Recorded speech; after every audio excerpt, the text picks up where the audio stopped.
I would absolutely boycott Kellogg. I'm Victoria Kellogg, and I approve this message. Things are changing. Oh, things are changing here in America. We've got whistleblowers coming out, censorship is being lifted, accountability is being demanded, and RFK is, well, hopefully, going to start making some changes with the US food supply as, politics aside.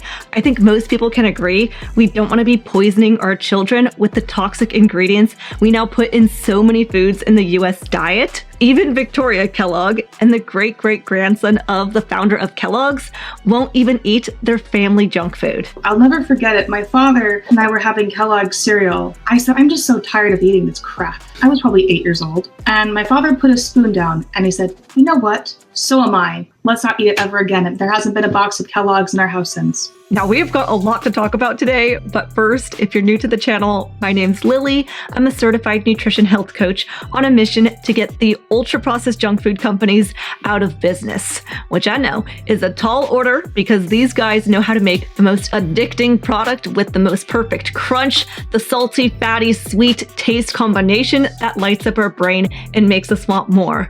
Though more and more people are starting to wake up, smell the poisons, and see the rising rates of obesity, diabetes, cancer, depression, autoimmune conditions, and the list goes on of health conditions that so many people now face. And this didn't happen because people were eating too many eggs for breakfast. Rather, I would attribute a lot of the health conditions we now face as a result of the ultra-processed junk foods that infiltrated our society. In fact, according to Civic Science, 70% of Americans have cereal for breakfast. And yet, what does the great-great-great-granddaughter of Kellogg's eat for breakfast? This morning I had organic farm-raised eggs and some steak.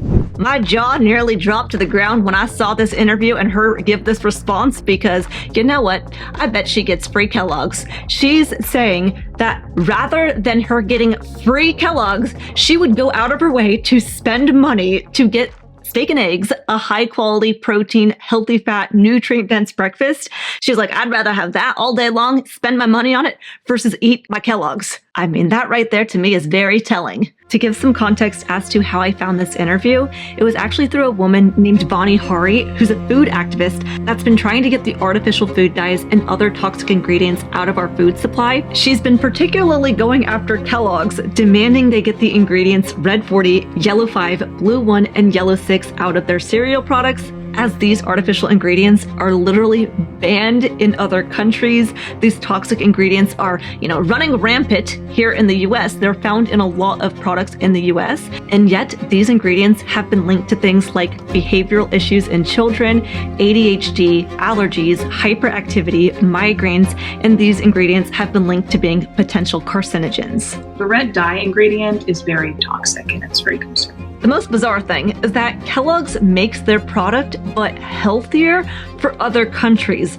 without the artificial food dyes or colors. I was just in Europe and I went to the grocery store just to look and see that yes, they will, instead of dyeing the cereal with artificial dyes, they instead will use things like beet juice, carrot juice, and fruit juices to make the colors of the cereal, which, to me is absolutely ridiculous. Like, why would they be making this different for Europe and Canada, but in the US we give them the naughty food dyes? It blows my mind. But this is why Bonnie Hari has been going out protesting in front of Kellogg's. She's been getting petitions signed to ban out these artificial ingredients. She's been going on the news here recently. And then what ended up happening is the great-great-great-granddaughter of the founder of Kellogg's reached out to Bonnie and said, hey, I'd like to do an interview and also support your message that people should ban Kellogg's. Kellogg's, I am really ashamed of you for doing this to me and my family. After all of the things we have done, you have betrayed my family. I'm personally very hurt by this. My whole family is. I contacted my third cousins out in Washington, and they are just as heartbroken as I am. Every time a child eats something and gets sick, I feel terrible about it. And that is one of the reasons I'm speaking out today, is if I'm in a place of power, it is my duty to speak out. And maybe my reputation will be soiled after this, but I don't care. It's important to do the right thing. I really respect Victoria Kellogg for going out of her way to put this message out there, as again, she didn't have to do the interview, and it seems like her family no longer owns the company, which I could imagine how frustrated I would be if my family name and the company that we had created is altered and transforms into something that no longer represents what I want it to be for my family name. I mean, this kind of makes me think about Walt Disney and the Disney company, where it's becoming super woke and subliminal messaging. And don't get me started about Disney. Mickey Mouse, if you're listening, please go back to the OG Disney. I can imagine how disappointed Victoria Kellogg would be realizing that some of the ingredients in their cereal products could really be damaging children's health. And keep in mind, Kellogg doesn't just make cereal. They make different kinds of waffles, chips, cookies, crackers, snack bars. They make all sorts of things. And granted, if I were to have a bowl of Fruit Loop cereal today, I'm not going to die tomorrow. Though these products act more like a slow poison, where gradually over time, the accumulation of having these things can add up to really serious health issues. And actually, Victoria herself talks about how she did face different health challenges due to the foods that she was eating. I have a number of health issues. I was diagnosed with lipedema, and I also have Hashimoto's thyroiditis. I had gastritis, cannot verify if I still have or not. I have leaky gut syndrome and SIBO because these foods have poisoned my intestines. And so I have to, I pretty much live at the doctor's office. I mean, sometimes I have 5 doctor's appointments in one day. That's my life. I don't have time to enjoy my life because I'm sick all the time. I was bedridden when I was probably about 19 years old. I almost bled to death from hemorrhaging. I was bleeding for 2 months. My parents moved me into their dressing room and made it into a bedroom because they would check up on me and make sure that they wanted to know if I was going to survive the night because they thought I was going to die. And you think this is largely based on the American standard diet you were eating? Absolutely. I would say food and Big Pharma have been a big problem. But in general, because of my food choice change, my life has gotten better. I'm getting better. I'm not sickly anymore, but it took years for me to get to this point. I'm so happy that Victoria's seeing improvements with her health as a result of changing some of her lifestyle and food habits. I know that nowadays it seems that being unhealthy is the new norm, but if we just look back even 100 years ago, a lot of these autoimmune conditions and diseases didn't even exist, or they were very, very rare and found in just a small amount of people. Whereas nowadays, to think that this is what the majority of people are going through is just something needs to change. I think we need to, yes, change our food supply, adopt new lifestyle habits, get out the toxins. And one of my favorite ways to get out the toxins is with my Bond Charge infrared sauna blanket. If you have never seen one of these things, let me tell you, it is amazing. Yes, it is, especially in the winter time right now. You get inside, it is so woozy and cozy, but essentially when you have an infrared sauna blanket, it can help our body's ability to sweat out the toxins. It can help with circulation, blood flow, muscle stiffness, and can help the body relax. It helps me in the evening time with falling asleep so much faster because, I mean, it just makes me like so woozy and cozy like a baby, and it just knocks me out afterwards. Infrared sauna light in general can help the production of collagen in our skin. So it can help with fine lines, wrinkles, acne, blemishes, sunspots, and just helping with our skin's appearance to look more glowy and youthful. I again mainly like the sauna blanket for the way in which it helps my muscles relax and helps with my joint pain and helps me just fall asleep like a baby. If you're looking for a holiday gift or a treat yourself gift, I couldn't recommend the infrared sauna blanket enough, and you'll find a link in the video description where you can get 15% off the sauna blanket, or you can use discount code Lillie to get 15% off of any of Bond Charge's products.